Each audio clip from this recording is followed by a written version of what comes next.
A gente está vendo ao vivo como é feia a guerra, né? Como é feia uma guerra.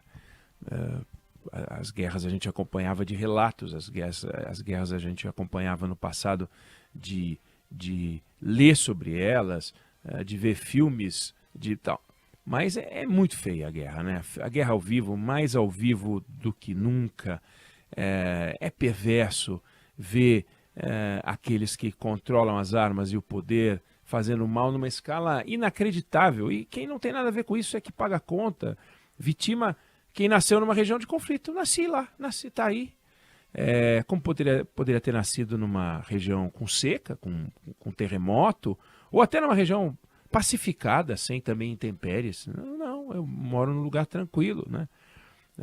A gente está vendo como a guerra acaba com os sonhos mais simples, né? Os projetos mais banais, cotidianos.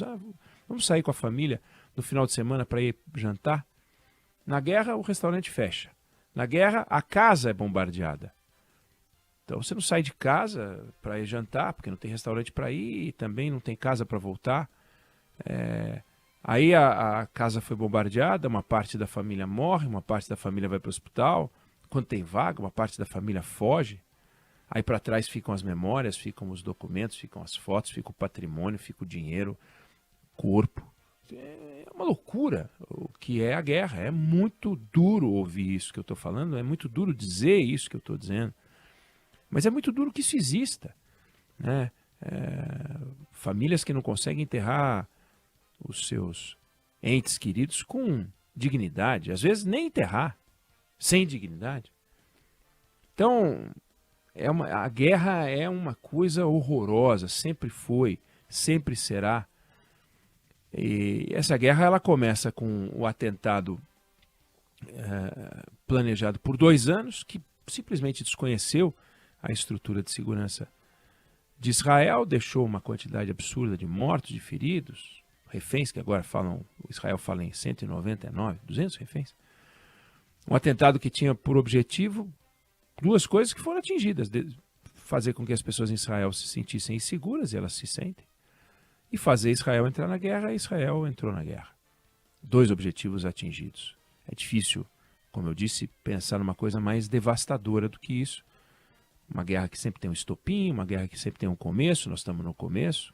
Uma guerra que tem um meio, uma guerra que tem o fim dos combates. E o fim dos combates nem sempre termina com o objetivo atingido.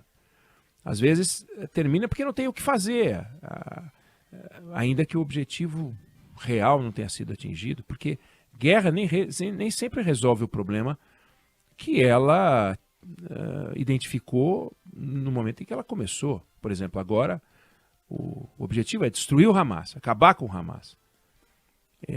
E aí Israel vai ter que, de alguma maneira, participar da reconstrução da faixa de Gaza, se atingir o objetivo de acabar com o Hamas, e participar da reconstrução política ali. Mas como é que vai ser isso? Israel vai assumir a faixa de Gaza, como já aconteceu, vai gastar uma fortuna ficando ali por anos e anos e anos e anos, vai tentar fortalecer a autoridade palestina, que não tem autoridade, ela só é palestina.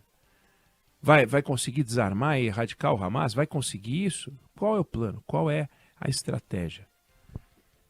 Israel está diante de uma reação ou Israel está diante de uma resposta? Eu pergunto isso porque quando a gente pega a guerra do Afeganistão, que começou depois do atentado às Torres Gêmeas, dia 11 de setembro, no livro chamado Bush em Guerra, o jornalista Bob Woodward, ele escreveu que quando o Conselho de Segurança Nacional se reuniu 18 dias depois do 11 de setembro, portanto, dia 29 de setembro, eles estavam desenvolvendo uma ação, uma resposta, mas não uma estratégia. Israel está diante de uma ação, de uma resposta, mas não de uma estratégia? Ou tem por trás uma estratégia?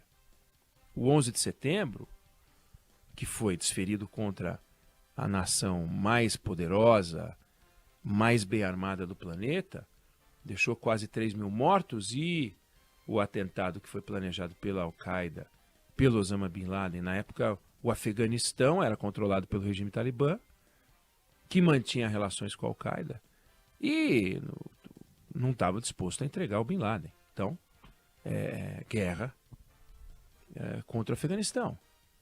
A guerra mais longa que os Estados Unidos lutaram. 20 anos ali dentro. 250 mil mortos. Bin Laden foi morto. E aí os americanos dizem, missão cumprida. Bin Laden foi morto. Mas o regime Talibã voltou a ser regime Talibã. Quer dizer, entraram no regime Talibã, saíram do regime Talibã. E o Joe Biden, quando retira as tropas, ele diz o seguinte, que força militar alguma jamais alcançaria um Afeganistão estável, unido e seguro. E agora? A força militar Israel vai alcançar uma faixa de Gaza estável, unida, segura? É uma guerra aquela do Afeganistão que deixou milhares, centenas de milhares de mortos. O Talibã de volta, bilhões e bilhões de dólares, mas assim, gastos a cada dia, uma fortuna. Ainda que com o Bin Laden morto, o Talibã de volta. Houve a intervenção, a expectativa era de que com os recursos e com o poder de fogo americano, o regime radical ia ser fragilizado. E não aconteceu, e essa é a assombração. Os Estados Unidos acharam que poderiam ajudar a construir uma nação no Afeganistão. E agora? Isso aconteceu? Não aconteceu. Então, enquanto as famílias, nesse momento, contam mortos, o governo de Israel e o Hamas se organizam em torno do que vai acontecer depois, porque nesse momento da guerra, o que a gente tem é um desafio que a gente não sabe, como eu disse, se a gente está diante de uma estratégia ou apenas de uma ação, de uma resposta, e não de uma reação, e não de uma estratégia. E esse é o maior desafio. O pós-guerra. Parece uma loucura falar isso, porque a guerra está começando. Mas os estrategistas já estão pensando nisso. Porque Israel sabe o que vai acontecer. Pelo menos sabe até onde ele tem que ir.